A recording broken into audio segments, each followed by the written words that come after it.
E hoje vamos falar sobre a independência dos pequenos. Vou dar aqui 3 pontos importantes para refletir sobre esse assunto.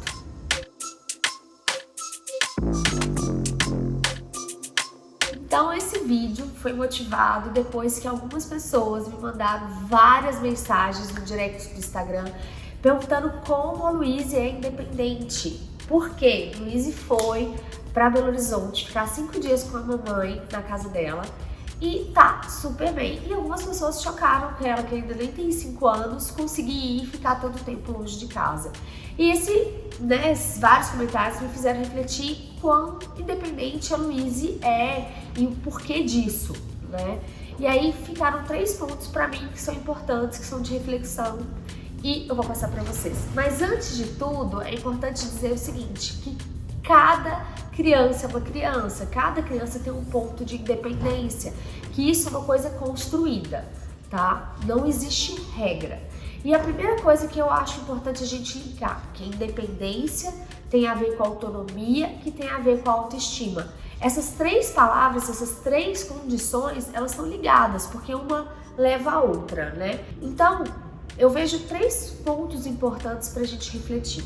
A primeira coisa é que ao falar de independência, a gente está falando de autonomia, a gente tem que estimular o aprendizado e, mais importante de tudo, não interrompê-lo. Então essa é a primeira reflexão, é o aprendizado. Quando o seu filho está em cada fase da vida dele, de engatinhar, de andar, de amarrar o tênis, de comer sozinho, você incentiva ele para que ele tenha aquela autonomia ou não. Por exemplo, tá na hora de ir para a escola, você pega e já vai, coloca o tênis, amarra o tênis, sendo que ele poderia estar aprendendo a amarrar o próprio tênis. Ou na hora da refeição, eu prefiro que ele não faça bagunça nenhuma, eu mesmo vou lá dar comida para ele. Então, como você leva isso? Porque quando a gente pega essa criança e à medida da idade dela, a gente vai dando essa autonomia, ela vai ficando confiante e vai aumentando a autoestima dela. E aí, por consequência, ela fica independente. Por quê? Porque ela sabe comer sozinha. Mamãe, eu sei comer sozinha, eu sei tirar minha roupa sozinha, eu sei tomar banho sozinha, eu sei guardar meus brinquedos sozinha. Então, são essas pequenas coisas, esses pequenos aprendizados que no dia a dia a gente vai mostrando para essa criança que ela é capaz, que ela é autônoma e que a gente confia nela fazendo aquela atividade, seja ela qual for, independente da idade. O segundo ponto importante é sobre dar responsabilidade para essa criança. É claro que de acordo com a idade, mas você passa a dar responsabilidade para essa criança. Então, por exemplo, uma criança um pouco mais velha, ela pode passar a ser responsável por colocar água do cachorro da casa todo dia. A criança mais nova, ela é responsável por guardar os brinquedos, por guardar o sapato, por tirar a roupa para tomar banho e colocar no cesto de roupa suja. Então, essas responsabilidades que a gente vai dando para a criança vai criando autonomia. E o mais importante de tudo, vou dar um exemplo. Todos os coleguinhas já conseguem, por exemplo, colocar o tênis sozinho. O seu filho não dá conta. Por que ele não dá conta? Porque ele ainda não está no time dele ou porque você nunca permitiu? Você sempre vai lá e coloca. Que aí vai entrar uma questão que eu acho super importante, o não dito. O que é o não dito?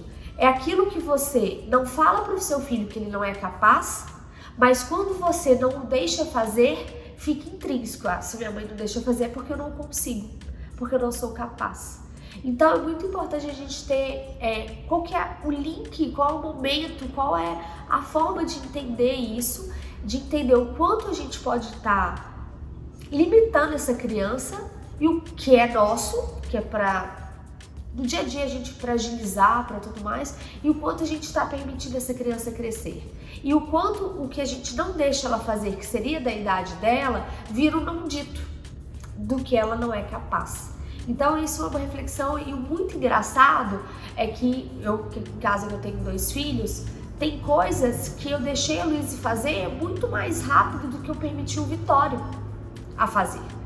E aí eu parei para essa semana para refletir o que eu não deixei porque ele ainda não estava no time, e o que eu não deixei porque eu simplesmente, na questão da rotina do dia a dia, eu quis dar velocidade para isso. Então foi muito legal que eu parei para analisar, não, peraí, isso pro Vitório, eu já tenho que tomar cuidado para não interromper o processo de aprendizado dele, que cada criança tem um time, cada criança ela vai aprender Tem criança que aprende num dia, tem criança que vai aprender em um mês, tem criança que vai aprender 6. Não importa. O importante é que esse processo de conhecimento, de aprendizado, de busca de autonomia não seja cessado por nós, pais. Terceiro ponto importante, essa independência, essa autoestima, essa autonomia, ela é construída.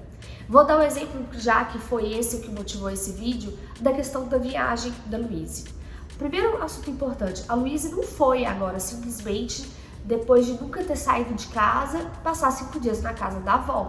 Existiu uma construção. Então, qual seria essa construção no caso desse assunto específico? A Luíse começou passando tardes na casa da minha irmã, aí ela passando tardes na casa de pessoas da família e ficando bem. Depois ela passou a dormir uma noite na casa da minha irmã, aí ela passou aos poucos a entender que ela ia e voltava, e isso deu segurança para ela.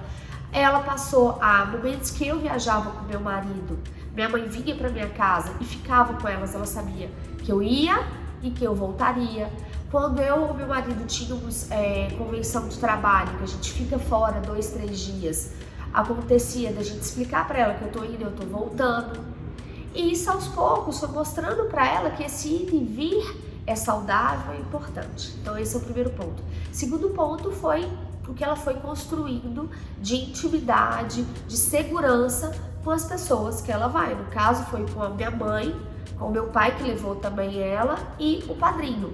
Então ela tem muita intimidade com essas pessoas, são pessoas que cuidam dela, que ela sabe que querem o bem dela. Então foi aos poucos sendo construído. Então o que eu quero dizer aqui? Esse é só um exemplo, mas a gente tem um exemplo da comida, da criança que no começo você não quer dar a faca de criança para ela, mesmo sendo de criança, com medo dela se machucar. Aí à medida que ela tem mais destreza, você dá a faca, ela vai construindo essa autonomia, ela vai conseguindo juntar a faca com garfo, faca com colher, e aos poucos ela vai construindo isso, ela vai construindo que ela pode tirar, deixar de usar um talher não, um prato de plástico para usar um prato de vidro que você confia que ela não vai pegar e jogar no chão. Então, é tudo uma construção, não existe regra. Cada criança é uma criança, cada casa é uma casa, cada rotina é uma rotina. Mas eu acho que esses 3 pontos, se nós formos pensar, a gente consegue fazer esse link, que a gente dá independência, a gente dá autonomia e a gente vai dar o mais importante para eles, autoestima.